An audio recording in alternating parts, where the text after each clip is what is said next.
Students, आज का अपना टॉपिक है लाख की चूड़ियाँ, जो कि कक्षा 8 में क्षितिज भाग 2 का दूसरा पार्ट है।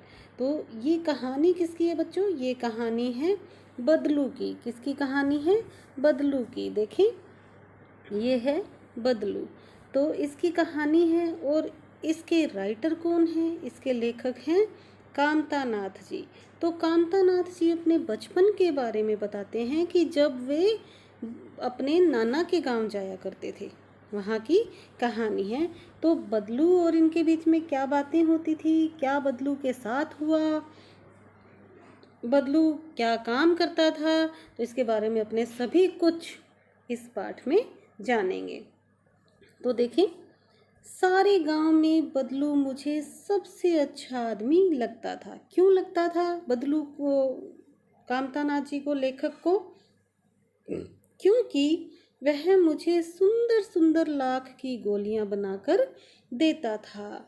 मुझे अपने मामा के गांव जाने का बड़ा चाव यही था कि जब मैं वहां से लौटता तो मेरे पास ढेर सारी होती रंग बिरंगी गोलियां, जो किसी के भी बच्चे का मन मोह ले। तो खूब सारी रंग बिरंगी गोलियां जो थी वो बदलू उसे दिया करते थे और सुंदर सुंदर गोलियां लेकर वो बड़े खुश हुआ करते थे। इसीलिए उनको बदलू के वहाँ जाना बड़ा अच्छा लगता था और अपने मामा के गांव जाना बहुत अच्छा लगता था। तो आगे देखें, वैसे तो मेरे मामा के गांव का होने के कारण मुझे बदलू को बदलू मामा कहना चाहिए था। तो अपने अपने नानी के घर जाते हैं तो मामा के दोस्तों को या क्या बोलेंगे, मामा ही बोलेंगे ना। परंतु मैं उसे बदलू मामा न कहकर क्या कहा करता था, बदलू काका कहा करता था, जैसा कि गांव के सभी बच्चे उसे कहा करते थे। गांव के बच्चे उनको क्या कहकर बुलाते थे? बदलू काका कहकर बुलाते थे। तो वह भी उसे बदलू काका कहता था। बदलू का मकान कुछ ऊंचे पर बना था। मकान के सामने एक सहन अर्थात आंगन था, जिस पर एक पुराना नीम का वृक्ष लगा हुआ था। उसी के नीचे बैठकर बदलू अपना काम किया करता था।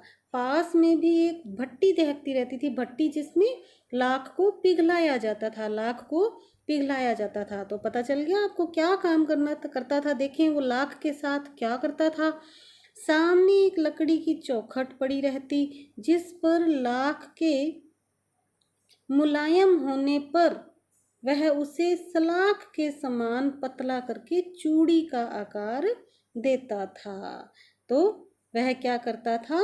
लाख से चूड़ियां बनाता था, बहुत सुंदर सुंदर चूड़ियां। लाख की चूड़ियां देखिए ना बच्चों आपने। लाख जो अपने एक पदार्थ का नाम है जो रेशम के कीड़े से प्राप्त किया जाता है। तो बड़ी सुंदर सुंदर लाख की वह चूड़ियां बनाता था। तो पास में 4-6 विभिन्न आकार की बेलन नुमा मुंगेरियां रखी रहती। मुंगेरियां अर्थात एक लकड़ी का मोटा सा भाग होता था जो आगे से क्या होता था, पतला, जो कि उसको लाख को कूटने पीटने के काम आता था। जो कि आगे से कुछ कैसी होती थी, कुछ पतली और पीछे से मोटी होती। लाख की चूड़ी का आकार देकर वह उन्हें मुंगेरियों पर चढ़ाकर गोल और चिकना बनाता। मुंगेरी जो वो भाग था ना मोटे वाला, उसके अंदर उसे लाख की चूड़ियों को गोल आकार देकर उसके अंदर चढ़ा देता, जिससे वह पूरी चूड़ियों का आकार बन जाता। तब एक एक कर पूरे हाथ की चूड़ियां बना चुकने के पश्चात उन पर रंग करता था। बहुत सुंदर सुंदर उस पर रंग करता था। बदलू यह कार्य सदा ही एक मचिए पर बैठकर, एक मचिया अर्थात मांचा है ना, मांचे होते हैं ना अपने घरों में, माचे पर बैठकर किया करता था, जो बहुत ही पुरानी थी। बगल में ही उसका हुक्का रखा रहता, जिस पर बीच बीच में वह हुक्का पीता रहता था। गांव में मेरा दोपहर का समय अधिकतर किसके पास बीतता? बदलू के पास बीतता। वह मुझे लला कहकर पुकारा करते थे, प्यार से उसे लला कहा करते थे, और मेरे पहुंचते ही तुरंत मेरे लिए एक मचिया मंगा देते थे। मैं घंटों बैठे बैठे इस प्रकार चूड़ियां बनाते देखता रहता। बड़ा सुंदर लगता था उसे चूड़ियां बनाते हुए देखना। लगभग रोज ही वह 4-6 जोड़े चूड़ियां बनाता था।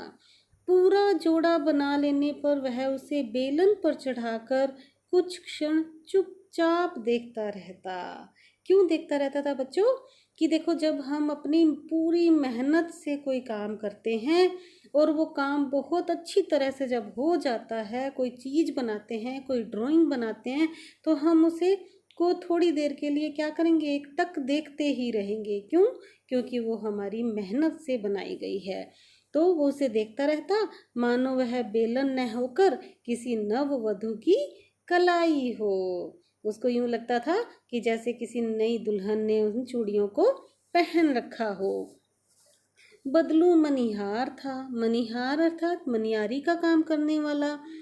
चूड़ियाँ बनाना उसका पैतृक पेशा था। पैतृक पेशा क्या होता है बच्चों? कि जो पिता अपने पिता से, दादा से, परदादा से चलता आ रहा हो, है ना। परदादा, दादा, पिताजी से अपने को वही पेशा, बार बार वही व्यवसाय चलता आ रहा हो, उसे क्या कहते हैं? पैतृक पेशा। और वास्तव में वह बहुत ही सुंदर चूड़ियाँ बनाता था। उसकी बनाई हुई चूड़ियों की खपत भी बहुत थी। खपत अर्थात बिक्री भी बहुत होती थी, गांव वाली बहुत लेती थी चूड़ियाँ। उस गांव में तो सभी स्त्रियां उसकी बनाई हुई चूड़ियाँ ही पहनती थी। आसपास के गांवों के लोग भी उससे चूड़ियाँ ले जाते थे, परंतु वह कभी भी चूड़ियों को पैसे से ना बेचता था। अरे कमाल हो गया! पैसे से नहीं बेचता तो फिर किससे बेचता था? चलो देखें। उसका अभी तक वस्तु विनिमय का तरीका था। अब बच्चों, वस्तु विनिमय क्या होता है, ये प्रश्न भी बनता है आपके कि वस्तु विनिमय क्या होता है। वस्तु विनिमय होता है एक चीज के बदले दूसरी चीज ले लेना, एक वस्तु के बदले दूसरी वस्तु ले लेना। क्या कहलाता है? वस्तु विनिमय कहलाता है। पुराने समय में ये तरीका चलता था कि कोई एक चीज ले ली, उसके बदले में दूसरी चीज दे दी, और लोग अनाज के बदले उससे चूड़ियाँ ले जाते थे। तो यह कहलाता है वस्तु विनिमय, अर्थात एक वस्तु के बदले में दूसरी वस्तु ले लेना। लोग उसे अनाज दे जाते और बदलू से चूड़ियाँ ले जाते। बदलू स्वभाव से बहुत ही सीधा था, अर्थात किसी से लड़ाई झगड़ा नहीं करता था। शादी विवाह के अवसरों पर वह जिद पकड़ लेता था। क्यों पकड़ लेता था? देखें कि जीवन भर चाहे कोई उससे मुफ्त चूड़ियाँ ले जाए, परंतु विवाह के अवसर पर वह कसर निकाल लेता था सारी। कैसे? आखिर सुहाग के जोड़े का महत्व ही और होता है। मुझे याद है, मेरे मामा के यहाँ किसी लड़की के विवाह पर जरा सी किसी बात पर बिगड़ गया था और फिर उसको मनाने में लोहे लग गए थे। लोहे लगना अर्थात बहुत ज़्यादा मिन्नत करवाना। क्या होता है बच्चों? देखो, सुहाग की जो शादी पर चूड़ियाँ खरीदते हैं, उसके ज़्यादा लोग मोल भाव नहीं करते थे। ये अपनी मनमानी से फिर चीज़ मांगता था, है ना। तो उस वक्त लोगों को देना पड़ता था, क्योंकि लाख की चूड़ियाँ होती ही इतनी सुंदर थी, औरतें उसे लेती ही थी। तो विवाह में इसी जूड़े का मूल्य इतना बढ़ जाता था कि उसके लिए उसकी घर वाली को सारे वस्त्र मिलते, ढेरों अनाज मिलता, उसको अपने लिए पगड़ी मिलती और रुपए मिलते। सो अलग क्या क्या विवाह के अवसर पर उसे क्या क्या चीज़ें मिलती थी? उसकी घरवाली के लिए वस्त्र, ढेरों अनाज, उसके लिए पगड़ी और रुपए मिलते। यदि संसार में बदलू को किसी बात से चिढ़ थी तो वह थी कांच की चूड़ियों से। तो बदलू को पूरे संसार में एक ही बात से चिढ़ थी। किस बात से चिढ़ थी? कांच की चूड़ियों से। यदि किसी भी स्त्री के हाथों में उसे कांच की चूड़ियां दिख जाती तो वह अंदर ही अंदर कुढ़ जाता। कुढ़ उठता मतलब जलन होती, उसे ईर्ष्या से भर जाता, उसका मन दुखी हो जाता और कभी कभी तो दो चार बातें भी सुना देता था। बच्चों, ऐसा क्यों होता था? क्यों? क्योंकि उनको चूड़ियाँ कांच की अच्छी नहीं लगती थी। कांच की वो चूड़ियाँ औरतें पहनने लग जाती तो उससे लाख की खरीदती नहीं थी। मुझसे तो वह घंटों बातें किया करता। कभी मेरी पढ़ाई के बारे में पूछता, कभी मेरे घर के बारे में, तो कभी यूं ही शहर के जीवन के बारे में बातें करता रहता। मैं उससे कहता कि शहर में सब कांच की चूड़ियां पहनते हैं, तो वह उत्तर देता, शहर की बात और है लला, वहाँ तो सभी कुछ होता है, वहाँ तो औरतें अपने मर्द का हाथ पकड़कर सड़कों पर घूमती भी हैं। तो देखे क्या बता रहे हैं बच्चों कि वहाँ पर तो अलग ही सारा सिस्टम होता है, वहाँ पर तो औरतें मर्दों का हाथ पकड़कर भी चलती हैं, और फिर उनकी कलाइयाँ भी क्या होती हैं, नाजुक होती हैं ना। लाख की चूड़ियाँ पहने तो मोच ना आ जाए, लाख की चूड़ियाँ भारी होती हैं, है ना, भारी होती हैं। तो वो क्या कहते, बदलू क्या कहते कि वहाँ पर अगर गांव शहर की लड़कियां अगर लाख की चूड़ियां पहने तो उनके हाथों में तो क्या आ जाए, कलाइयों में मोच ही आ जाए। कभी कभी बदलू मेरी अच्छी खासी खातिर भी करता, जिन दिनों उसकी गाय के दूध होता वह सदा मेरे लिए मलाई बचा कर रखता, और आम की फसल में तो मैं रोज उसके यहाँ से 2-4 आम खा आता था। परंतु इन सब बातों के अतिरिक्त जिस कारण वह मुझे अच्छा लगता था वह था लगभग रोज ही वह मेरे लिए 1-2 गोलियां बना देता।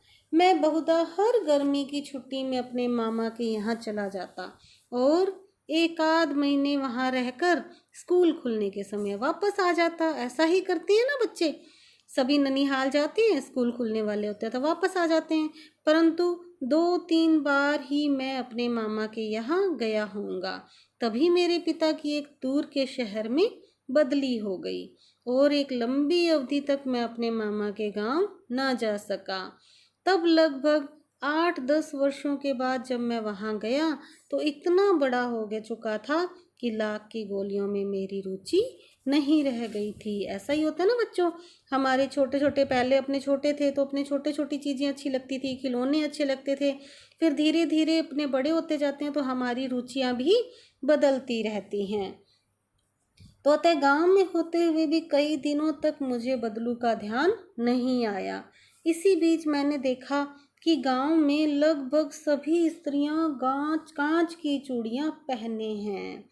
विरले ही हाथों में मैंने लाख की चूड़ियां देखी। विरले अर्थात बहुत कम हाथों में, विरले अर्थात बहुत कम हाथों में मैंने लाख की चूड़ियां देखी।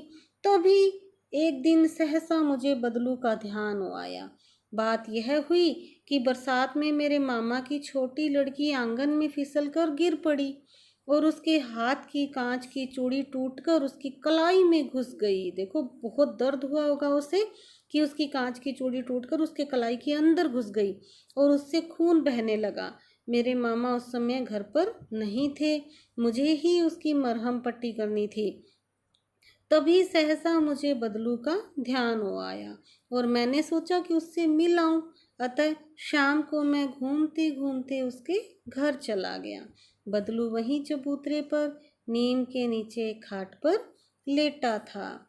नमस्ते बदलू काका। नमस्ते भैया। उसने मेरी ओर नमस्ते का उत्तर दिया और उठकर खाट पर बैठ गया, परंतु उसने मुझे पहचाना नहीं और देर तक मेरी ओर निहारता रहा। मैं हूँ जनार्दन काका, उसके आपके पास से गोलियां बनवा कर ले जाता था। उसने अपना परिचय दिया था कि बचपन में आपसे गोलियां ले जाता था। बदलू फिर भी चुप रहा, मानो वह अपने स्मृति पटल पर अतीत के चित्र उतार रहा हो, अर्थात वह पुरानी बातों को याद कर रहा हो। और तभी एकदम से बोल पड़ा, आओ आओ लला, बैठो, बहुत दिन बाद गांव आए। हाँ, इधर आना नहीं हो सका, काका ने मेरे लिए चारपाई पर बैठते हुए उत्तर दिया। फिर कुछ देर शांति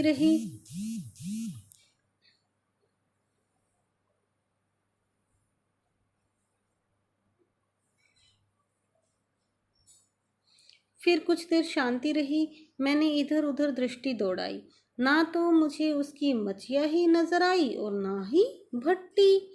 ये क्या हुआ? क्योंकि बदलू तो सिर्फ लाख की चूड़ियों का काम करता था। आजकल काम नहीं करते काका? मैंने पूछा। नहीं लल्ला, काम तो कई साल से बंद है। मेरी बनाई हुई चूड़ियां कोई पूछे तब तो। गांव गांव में कांच का प्रचार हो गया है। कुछ देर चुप रहा, फिर बोला, मशीन युग है ना लल्ला, आजकल सब काम किससे होता है? मशीन से होता है। खेत भी मशीन से जोते जाते हैं। और फिर सुंदरता जो कांच की चूड़ियों में होती है, लाख की चूड़ियों में कहाँ संभव है। कैसे बच्चों? कांच की चूड़ियाँ जो होती हैं वो एकदम से रंग बिरंगी और खन खन करती हैं, और लाख की चूड़ियाँ वैसा नहीं कर पाती हैं। तो आगे देखें, लेकिन कांच बड़ा खतरनाक होता है, जल्दी टूट जाता है, जैसा कि उसके मामा की बेटी के चोट लगी थी। मैंने कहा, नाजुक तो होता है लला। कहते कहते उसे खांसी आ गई और वह देर तक खांसता रहा। मुझे लगा उसे दमा है, दमे की शिकायत है।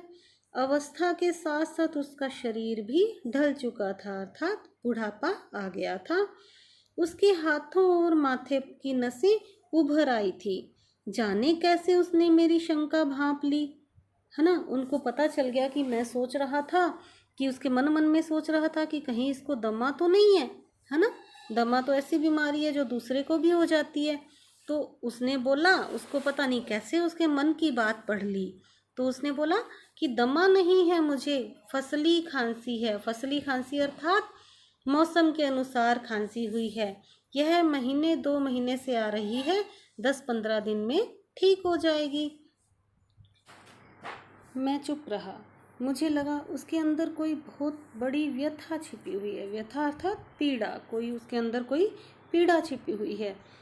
मैं देर तक सोचता रहा कि इस मशीन युग ने कितने हाथ काट दिए हैं। देखो बच्चों, कि मशीनी युग ने कितने हाथ काट दिए हैं, इससे क्या तात्पर्य है कि एक मशीन से काम करवाएंगे तो जहाँ पर 10 लोग काम कर रहे हैं वहाँ मशीन अकेली काम कर देगी। तो वो 10 लोग क्या हो गए? बेरोजगार हो गए। जो पहले जिस काम को 10 लोग करते थे उसे एक मशीन ने कर दिया, तो कितने ही लोग बेरोजगार हो गए। तो कुछ देर फिर शांति रही जो मुझे अच्छी नहीं लगी। आम की फसल अब कैसी है काका? कुछ देर बाद मैंने बात का विषय बदलते हुए पूछा।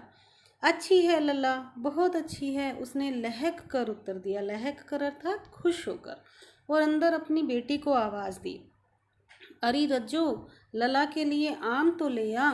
फिर मेरी ओर मुखातिब मुखातिब होकर अर्थात सामने देखकर बोला, माफ़ करना लला, तुम्हें आम खिलाना भूल गया था। नहीं नहीं काका, आम तो इस साल बहुत खाए हैं। वाह वाह, बिना आम खिलाए कैसे जाने दूंगा तुमको। मैं चुप हो गया। मुझे वे दिन याद हो आए जब वह मेरे लिए मलाई बचाकर रखता था। गाय तो अच्छी है ना काका? मैंने पूछा। गाय कहाँ है लला, 2 साल हुए बेच दी। कहाँ से खिलाता? उसको चारा वगैरह जो होता था वो कहाँ से खिलाता, इसीलिए गाय को उसने बेच दिया। इतने में रज्जो, उसकी बेटी, कौन थी? उसकी बेटी थी। क्या नाम था उसका? रज्जो। अंदर से एक डलिया में ढेर से आम ले आई। यह तो बहुत हैं काका, इतने कहाँ खा पाऊंगा, मैंने कहा। वाह वाह, वह हंस पड़ा। शहरी ठहरे ना, मैं तुम्हारी उम्र का था तो इसके चौगुने आम एक वक्त में खा जाता था। एक वक्त अर्थात एक समय पर मैं इसके चौगुने आम खा जाता था। आप लोगों की बात और है, मैंने उत्तर दिया। अच्छा बेटी, लला को 4-5 आम छांट कर दो, सिंदूरी वाले देना। सिंदूरी अर्थात अलग अलग नाम होते हैं आमों के, अच्छे वाले आम देना। देखो लला कैसे हैं, इसी साल यह पेड़ तैयार हुआ है। रज्जो ने 4-5 आम अंजलि में लेकर मेरी ओर बढ़ा दिए। आम लेने के लिए मैंने हाथ बढ़ाया तो मेरी निगाह एक क्षण के लिए उसके हाथों पर ठिठक गई। उसकी गोरी गोरी कलाइयों पर लाख की चूड़ियाँ बहुत फब रही थी। फब रही थी मतलब जच रही थी, बहुत सुंदर लग रही थी उसकी कलाइयों पर। रज्जो उसकी बेटी थी, उसने सिर्फ अपनी बेटी के लिए ही लाख की चूड़ियाँ बनाई और उसने पहन रखी थी। बदलू ने मेरी दृष्टि देख ली और बोल पड़ा, यही आखिरी जोड़ा बनाया था जमींदार साहब की बेटी के विवाह पर। 10 आने पैसे देकर मुझको दे रहे थे। मैंने जोड़ा नहीं दिया, सिर्फ 10 आने देकर वो खरीदना चाहते थे उस जोड़े को, लेकिन मैंने वह जोड़ा उसे नहीं दिया। कहा शहर से ले आओ। मैंने आम ले लिए और खाकर थोड़ी देर पश्चात चला गया।